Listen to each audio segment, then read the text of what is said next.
Assalamualaikum warahmatullahi wabarakatuh.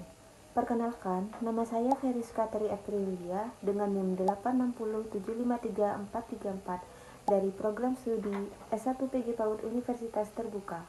Pada kesempatan kali ini, saya akan mempresentasikan sebuah topik yang menjadi fondasi profesionalisme kita sebagai calon pendidik, yaitu sintesis dialektis atau hubungan timbal balik antara filsafat ilmu dan ilmu pendidikan. Pertama, mari kita bedah peran filsafat ilmu sebagai pengawas. Filsafat bertugas memastikan bahwa ilmu pendidikan tetap memiliki otonomi dan jati diri. Secara eksistensial, filsafat ilmu membantu kita mendefinisikan dua hal, yaitu objek material kita.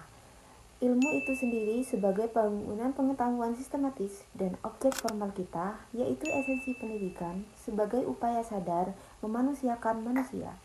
Tanpa pengawasan filosofis, pendidikan beresiko terjebak dalam teknisisme yang hampa, di mana kita hanya peduli pada metode mengajar, tapi lupa pada tujuan fundamental mengapa kita mendidik. Selain menjaga eksistensi, filsafat ilmu memperkuat aspek keilmiahan. Ia menyediakan metodologi yang radikal, berpikir sampai ke akar, sehingga setiap teori pedagogi yang lahir tidak bersifat spekulatif, melainkan logis, sistematis, dan teruji. Dari sisi nilai atau aksiologi, filsafat ilmu menjadi filter moral. Di era disrupsi teknologi, filsafat memastikan bahwa inovasi pendidikan tetap berbasis etika kemanusiaan.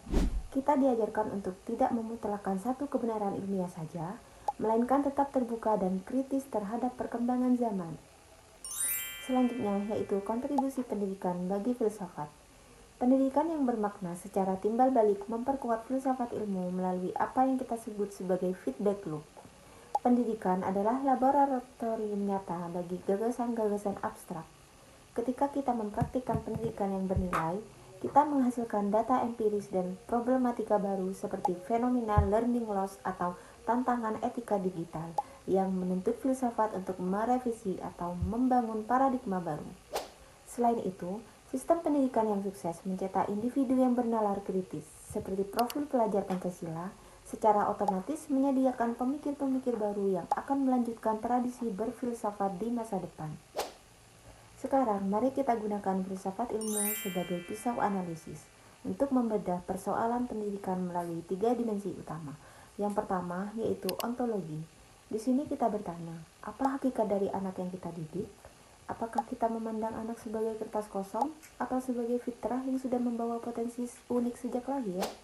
Jawaban ontologis ini akan menentukan seluruh cara kita memperlakukan mereka di kelas.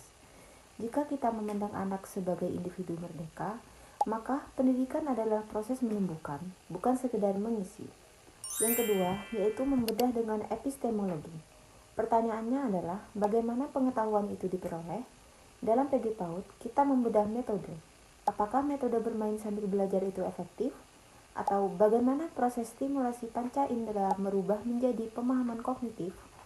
Analisis epistemologi memastikan bahwa cara kita mengajar didasarkan pada sumber pengetahuan yang valid dan metodologi yang sesuai dengan tahap perkembangan anak. Yang ketiga yaitu membedah dengan aksiologi.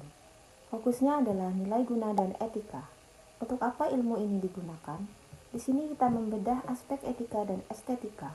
Kita ingin memastikan pendidikan menghasilkan manusia paripurna yang tidak hanya pintar, tapi berakhlak mulia dan memiliki kepekaan terhadap keindahan.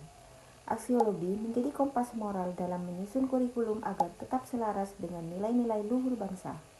Sebagai contoh konkret, lihatlah kurikulum merdeka. Kebijakan ini adalah hasil dari analisis filosofis yang mendalam terhadap pemikiran Ki Hajar Dewantara mengenai kodrat alam dan kodrat zaman.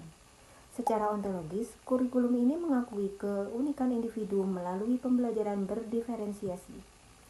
Secara epistemologis, ia mengutamakan inquiry dan pembelajaran berbasis proyek agar anak aktif membangun pengetahuannya sendiri. Secara aksiologi, ia menetapkan profil pelajar Pancasila sebagai standar karakter yang ingin dicapai. Sebagai penutup, memahami filsafat ilmu adalah cara kita mendapatkan obor peradaban. Dengan filsafat, kita tidak akan menjadi guru yang hanya mengikuti instruksi, tapi menjadi pendidik yang reflektif, kritis, dan bijaksana dalam membentuk masa depan anak-anak kita. Pendidikan tanpa filsafat akan kehilangan arah, Dan filsafat tanpa praktik pendidikan hanya akan menjadi angan-angan kosong. Mari kita jalankan keduanya secara harmonis. Sekian presentasi dari saya, semoga apa yang saya sampaikan bisa bermanfaat. Terima kasih. Wassalamualaikum warahmatullahi wabarakatuh.